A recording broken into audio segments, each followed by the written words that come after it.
Hey friends, we are in geometry and we're looking at chapter 1, section 2, linear measure. As always, it is important to discuss vocabulary. So we're going to start off with this concept of a line. Line segment is a part of a line, which kind of makes sense, right? So it's a part of a line specifically that has a beginning and an end. So we would refer to this as line segment or segment AB. I'd use AB and a line at the top or a segment at the top without arrows on either end. To talk about the length of line segment AB, we would just use the letters A, B, and that refers to the length. So if you're asked what is AB, we know that that's the length or the measure of line segment AB. The next concept that we'll talk about is the betweenness of points. If I were to say, put a point right here and call it point M, we can tell that M is between. We would say that M is between A and B. So the betweenness of points will refer to points located on the segment that are at neither endpoint, right? So let's define between. This is a key concept from your textbook, and I think it's worth noting. The word between or the betweenness of points refers to the idea that a point can be in between another two points. What the thing is, we are actually going to define this concept. So when we talk about between, like point M right here is between P and Q. Here's a phrase we're going to see a lot more of. If and only if, right here, if and only if. And what that means that this is a really necessary thing. This is the only way that it can be true. P and Q, M is between P and Q if and only if. Couple things. P, Q, and M have to be collinear. And when I take P plus M, that's length, plus the length of M plus Q, it must equal P plus Q. Having definitions like this memorized is going to be important for later on when we're doing some proofs. So that's why I wanted to take it directly from the text. Let's look at congruent segments. You probably guessed it, congruent segments are simply segments with the same measure.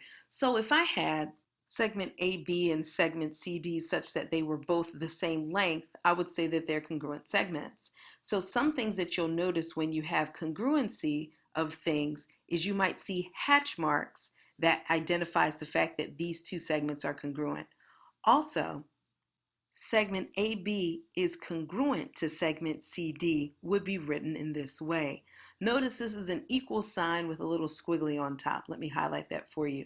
An equal sign with a little squiggly on top means congruent. So these are the way that we would see two segments being congruent. And finally, the concept of construction. So constructions in geometry is a way of drawing geometric figures using a straight edge and a compass. So in this case, when I talk about a straight edge, I'm talking about we could use a ruler, but we're not measuring anything. And using a compass, that's the little guy that you're probably used to making circles with. So basically, we're using non-measuring tools to make geometric figures. So now that we have dealt with the vocabulary, let's go ahead and take a good look at a couple of examples. So here in example 1 in metric units, what we're going to do is basically use a ruler to measure segments. Not that difficult. So when we do that, we see that we have this segment here goes from 0 to 3 and some change. And so we could say, we can kind of eyeball this and determine what the value would be.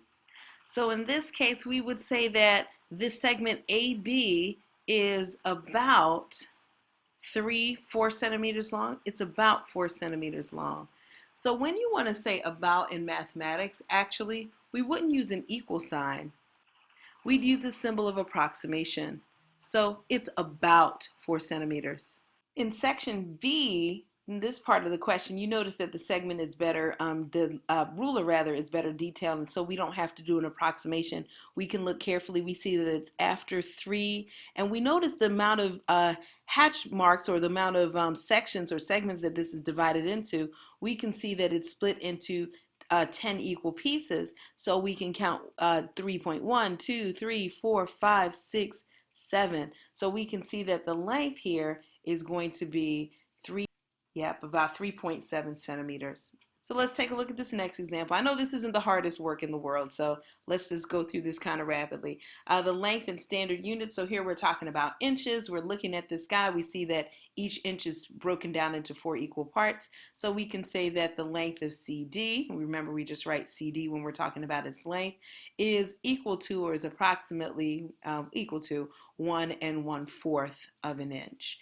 On this situation over here, we're looking at the same amount, but what the text wants us to recognize and what we should know is that we can say, well, this is now broken down into 16. Is it 16? 1, 2, 3, 4. 16 equal parts within an inch. And we can see that this is 1 4/16, which is the same as 1 1/4. Let's look at the next one. In this example, we're going to assume that the figure is not drawn to scale. And what that basically means is we're not going to trust our eyes. We're going to trust the numbers and the information that is absolutely given. So we can see that EFG is collinear. That part we can trust. We're supposed to find the length of EG. So EG is the entire segment. We need to add these two values together, because we know that EF plus FG has to equal EG. So the length of EF is 2 3/4, and the length of FG is the same. When I add these two fractions together, you guys remember how to add fractions. We add the whole numbers and we get 4. Then we add the fractions and we can get 6/4. We do not add the denominator. We can add fractions when the denominators are the same. Just add the numerator, that's the top part, and keep it moving. Here we got this wacky kind of fraction. It's 4 6/4, which is a mixed number but also an improper fraction. So let's deal with this. 6/4 can be written as 1 2/4, right? Because 4 goes into 6 one whole time with a remainder of 2/4. So really I've got 4 plus 1 2/4, which is 5 2/4, which is 5 1/2. Because I can reduce the 2/4 to 1/2. So my answer, or the length of EG, is 5 1/2. Again, here in example 4, we're going to assume that the figure is not drawn to scale. What that also means is that we can't use a ruler to come and measure it. We just need to figure that, okay, we're going to, we can't eyeball it. We're going to actually use the information given. So here we're given that this situation is true, that the information provided is what it is, and we also know that AB plus BC has to equal AC. And so if I use a little bit of not geometry, but algebraic know-how, right, and do some substitution, 13.2 meters would go here, BC would be 5.8 meters, and what I need to do is find this missing amount. We usually call that X, right? So X in this case would be AB. With a little bit of math, I'm going to subtract from both sides. You know what I'm talking about.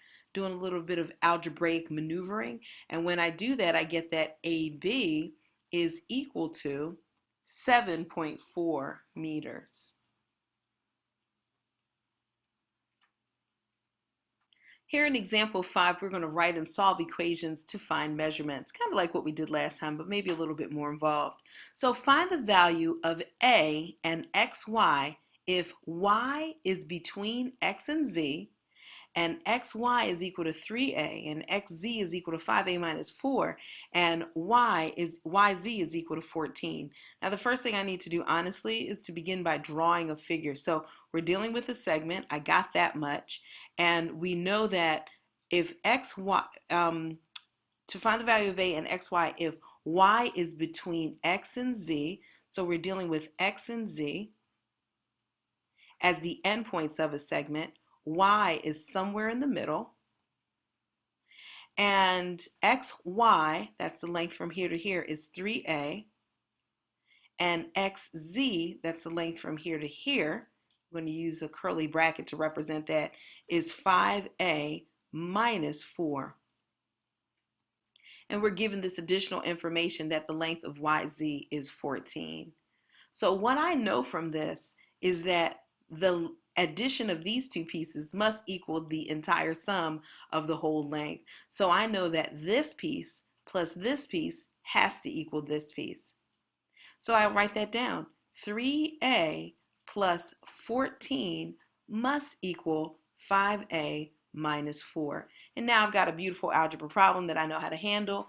When I solve my algebra problems, I like to think of it as two different sides, and I'm going to talk about moving the a terms to one side and then the constant terms to the other. I'm going to move the a terms over here and the constant terms over here. Constant terms are just numbers that do not have a variable next to them, and a terms in this case would be all the variable values with a. So I'm going to subtract 3a from both sides.